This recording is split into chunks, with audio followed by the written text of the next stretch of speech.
تحریک لبیک یا رسول اللہ صلی اللہ علیہ وسلم کی لیٹسٹ نیوز کے لیے ببو ٹی وی کو سبسکرائب کریں، بیل آئیکن کو پریس کریں، ویڈیو کو لاسٹ تک ضرور دیکھیں، لائک کریں اور دوستوں کے ساتھ شیئر کریں۔ Thanks for watching. بسم اللہ الرحمن الرحیم۔ السلام علیکم ورحمۃ اللہ وبرکاتہ۔ آج قبلہ علامہ حافظ خادم حسین رضوی صاحب کو ہائی کورٹ میں پیش کیا گیا۔ عدالت کے جج نے کہا کہ رضوی صاحب آپ کو رہائی دے دیتے ہیں، مگر ہماری ایک شرط ہے کہ آپ دوبارہ احتجاج نہیں کریں گے اور ملک کو بند نہیں کریں گے، جس پر علامہ خادم حسین رضوی صاحب نے جج کی اس پیشکش کو ٹھکرا دیا۔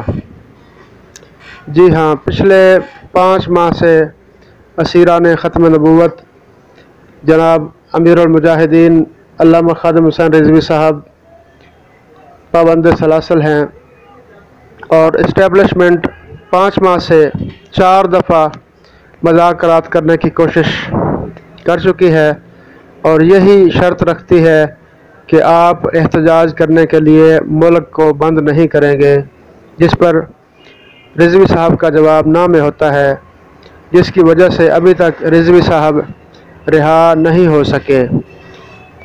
عدالت نے مزید کارروائی آگے بڑھاتے ہوئے 11 اپریل کی تاریخ دے دی ہے۔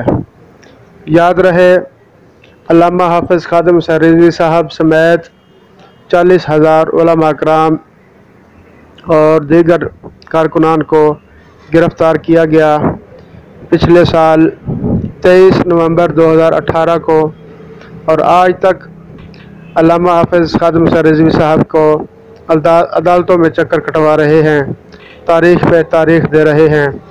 یہ ایک عالم دین کے ساتھ ناانصافی ہے اور بہت بڑی زیادتی ہے، اور پوری دنیا دیکھ رہی ہے کہ ہمارے ملک میں کیا قانون ہے۔